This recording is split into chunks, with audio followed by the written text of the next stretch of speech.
ახალციხეში სრულად რეაბილიტირებული გზები მხოლოდ 20%-ს შეადგენს. ვკითხულობთ ახალციხის მუნიციპალიტეტის 2026 წლის ბიუჯეტის პროექტის დოკუმენტში.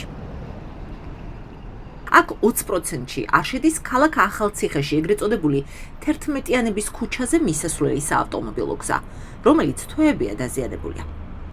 ადგილობრივები გვიყვებიან, რომ არსებული დაზიანებები კიდევ უფრო გაუარეს და მას შემდეგ, რაც წყლის სისტემის რეაბილიტაციის დროს გზა გადაითხარა.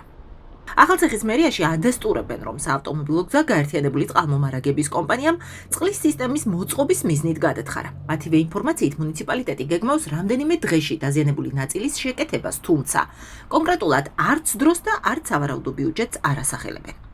დაასრულა თუ არა წყალმომარაგების კომპანიამ ეგრეთ წოდებულ 11-იანებში მისასვლელ ტერიტორიაზე წყლის სისტემის რეაბილიტაცია. კომპანიაში გვითხრეს, რომ ამის გასაგებად საჯარო ინფორმაცია უნდა გამოგვეთხოვა. ჩვენ უწყებას წერილით უკვე მივმართეთ. დავუბრუნდეთ ახალციხის მუნიციპალიტეტის 2026 წლის ბიუჯეტის პროექტს. წლის მთავარი ფინანსური დოკუმენტის პროექტის მიხედვით, საგზაო ინფრასტრუქტურისთვის 2.230.000 ლარის დახარჯვა იგეგმება. აქედან გზების მიმდინარე შეკეთებისთვის 180.000 ლარის, ახალი გზების მშენებლობისთვის 2 მილიონის და ნაპირსამაგრის სამუშაოებისთვის 50.000 ლარის გამოყოფა იგეგმება.